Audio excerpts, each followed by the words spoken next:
Once upon a time, a princess named Snow White lived in a castle with her father, the king, and her stepmother, the queen.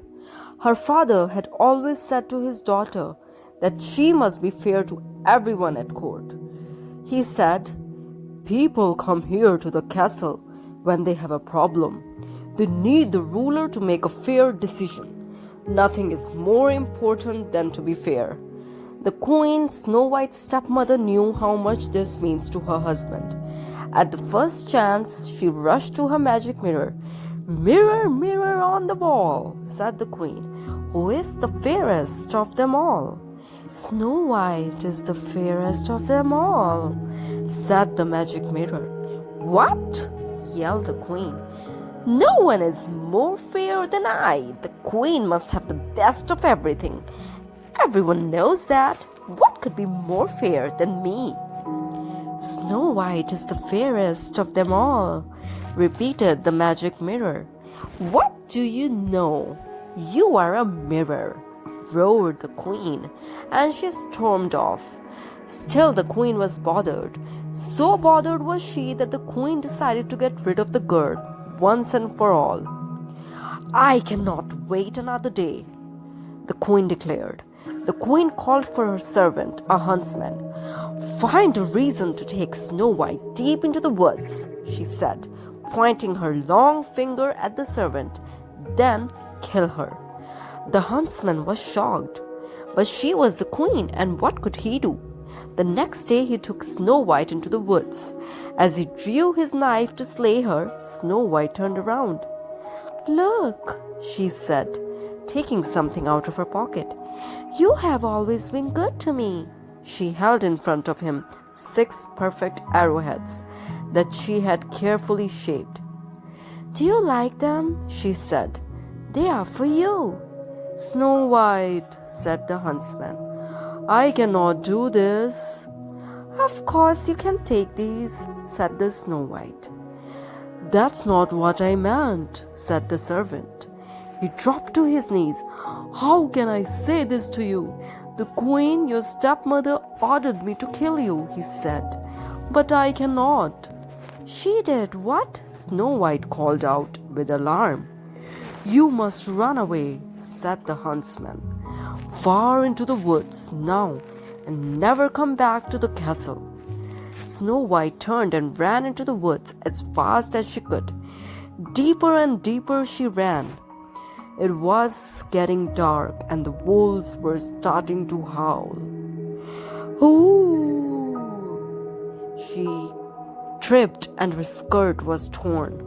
Tall tree branches seemed to reach down to the very ground to grab her.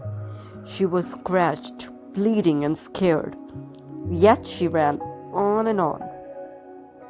Then all of a sudden, far away, there was a light. Who was living so deep in the woods? She stepped up closer. It was a cottage. Yet no sound came from the cottage, only light from the windows. "Hello," she said, knocking softly on the door. "Hello." No answer. The door was a little bit open. She opened it some more and stepped in. "Hello, is anyone home?" She looked around. What a mess! She had never seen a messier living room.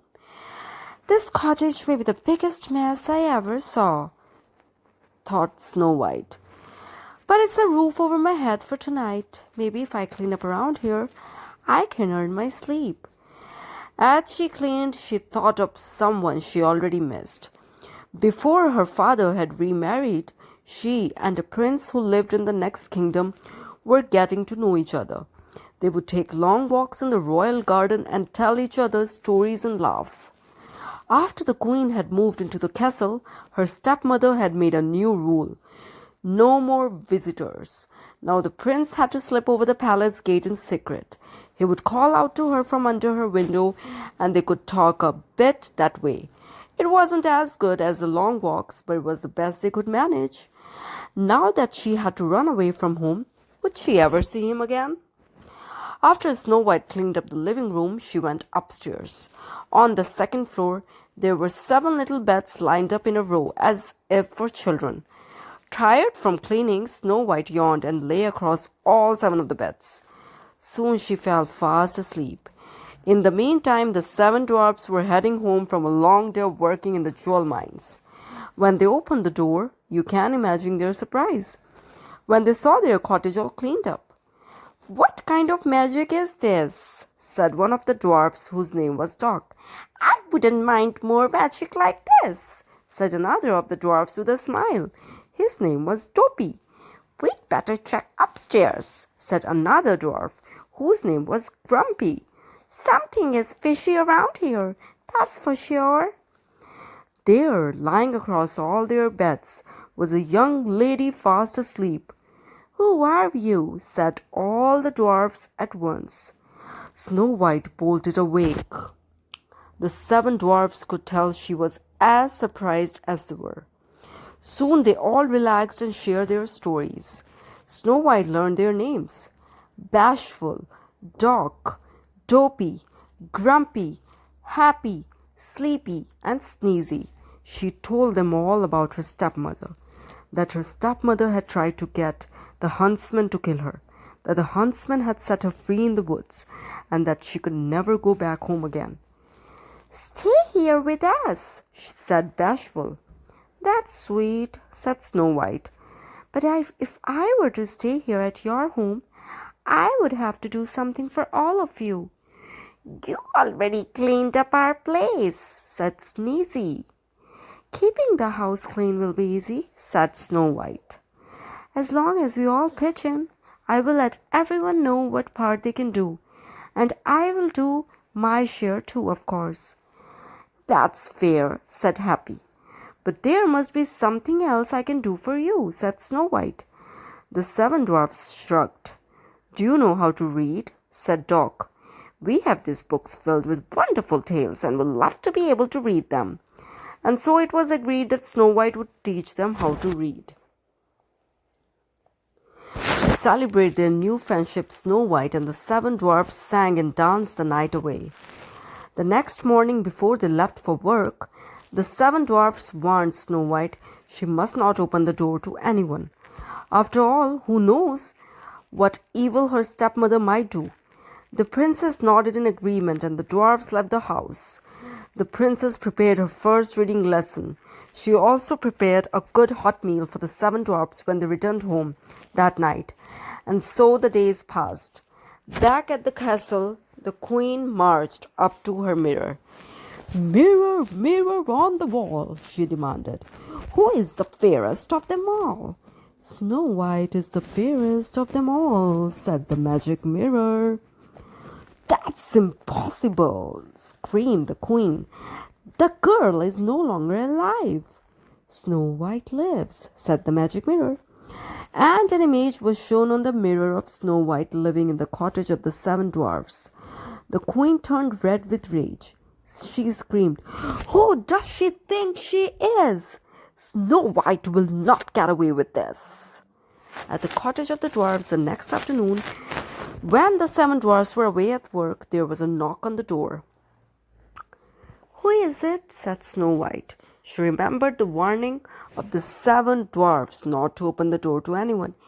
"It's only a poor old woman," came a squeaky voice, "selling apples." Yet it was the evil queen disguised as an old woman. "It's raining out." "It's raining out here, my dear," said a voice through the door. "Please let me in." Poor thing, thought Snow White, having to go door to door selling apples in the rain, and so she opened the door. "Take a look at this big red apple," said the old woman, who, as you know by now, was really the queen in disguise. She held the red apple close to Snow White's face. "Lovely, my dear, isn't it?" "I would like very much to buy your apple," said Snow White, "but I have no money." "That fine comb in your hair will make a good trade," said the old woman. "Well, all right then," said Snow White. She took the comb out of her hair and gave it to the old woman, who then gave her the apple. Snow White took a big bite. Alas, the fruit was poisoned. At once Snow White fell to the ground in a deep sleep. "Yes," shouted the queen, pumping the air with her fists. Just then the door flew open. In marched the seven dwarfs, home from the day's work. Shocked indeed they were to find Snow White lying on the floor, and what must be her stepmother beside her laughing. And they chased that evil queen out the door and into the storm. Up to the very top of a mountain they chased her. All of a sudden, lightning hit the mountain. The queen fell, and she was never seen again. But there was nothing to help poor Snow White. She stayed absolutely still in her deep sleep. The seven dwarfs gently lifted her into a glass coffin. Day and night they kept watch over her. One day the prince happened to pass through. Ever since he had learned that Snow White was missing at the castle, he was searching for her, far and wide. Now he had finally found her, but in such a state, the prince pulled open the glass coffin. Her face seemed so fresh even in that deep sleep. He gently took one of Snow White's hands in his own and kissed it. At once Snow White's eyes opened. With love's first kiss, the evil queen's spell was forever gone. Now nothing stood in the way for Snow White and the prince to be together forever. They returned to the prince's kingdom and lived happily ever after.